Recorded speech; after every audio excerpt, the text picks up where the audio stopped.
ಪಾರ್ವತಿ ಶಿವನನ್ನ ಮದುವೆಯಾಗೋಕೆ ಹಂಬಲಿಸಿದ್ದಳು. ಅದಕ್ಕೆ ನೆರವು ಕೇಳಿದಳು. The god of Kama, Kamadeva. ಅವನೇ ಮೂಲ ಕಾರಣಕರ್ತ. ಸಾಮಾನ್ಯವಾಗಿ ಅವನು ನಿಮ್ಮನ್ನ ಮೂರ್ಖರನ್ನಾಗಿ ಮಾಡ್ತಾನೆ.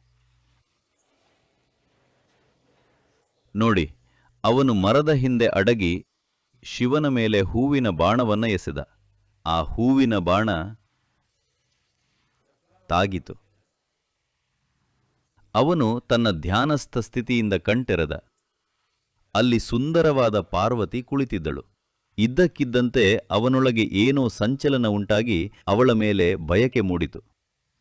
ನಂತರ ಸಿಟ್ಟು ಬಂತು, ನನಗೆ ಯಾರು ಹೀಗೆ ಮಾಡಿದ್ದು ಅಂತ. ಅವನು ನೋಡಿದ, ಕಾಮ ಮರದ ಹಿಂದೆ ನಿಂತು ತಾನು ಯಶಸ್ವಿಯಾಗಿದ್ದನ್ನು ನೋಡ್ತಿದ್ದ.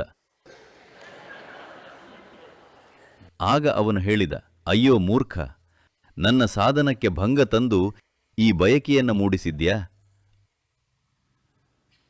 ಅಂದು ತನ್ನ ಮೂರನೇ ಕಣ್ಣನ್ನು ತೆರೆದು ಅವನನ್ನ ಸುಟ್ಟು ಭಸ್ಮ ಮಾಡಿದ. ಇದನ್ನು ಅರ್ಥ ಮಾಡಿಕೊಳ್ಳಿ.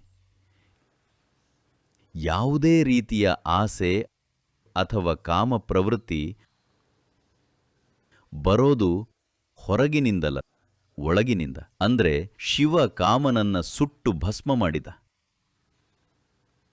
ಅಂದ್ರೆ ಅವನು ಮರದ ಹಿಂದಿದ್ದ ಯಾರನ್ನೋ ನೋಡಿ ಸುಟ್ಟು ಹಾಕಿದ ಅಂತಲ್ಲ.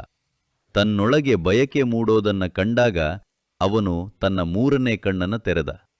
ಮೂರನೇ ಕಣ್ಣು ಆಂತರಿಕ ಕಣ್ಣು, ಹೊರಮುಖ ಕಣ್ಣಲ್ಲ. ಪ್ರಪಂಚನ ನೋಡಕ್ಕೆ ಈ ಎರಡು ಕಣ್ಣುಗಳು ಸಾಕು. ಭೌತಿಕವಾಗಿರೋ ಪ್ರತಿಯೊಂದನ್ನು ಈ ಎರಡು ಕಣ್ಣುಗಳು ಗ್ರಹಿಸಬಲ್ಲವು.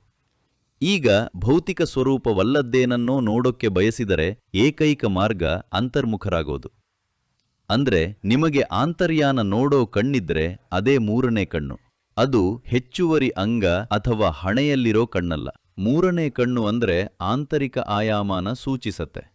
ಈ ಎರಡು ಕಣ್ಣು ಭೌತಿಕತೆಯನ್ನ ನೋಡೋಕೆ. ಅಭೌತಿಕವಾದ್ದನ್ನ ನೋಡೋಕೆ ಇನ್ನೊಂದು ಕಣ್ಣಿದೆ, ಅದು ಒಳಗಣ್ಣು. ಅವರು ಹಣೆ ಬಗ್ಗೆ ಯಾಕೆ ಮಾತಾಡ್ತಿದ್ದಾರೆ? ಯಾಕಂದ್ರೆ ಅದಿರೋದು ಅಲ್ಲೇ. ಆಜ್ಞಾಚಕ್ರ. ಇದು ಹುಬ್ಬುಗಳ ನಡುವಿನ ಚಕ್ರ. ಇದು ಒಂದು ಅಂತರ್ದೃಷ್ಟಿ. ಯಾಕಂದ್ರೆ ಇದು ಅಂತರ್ಮುಖರಾಗುವ ಬಗ್ಗೆ.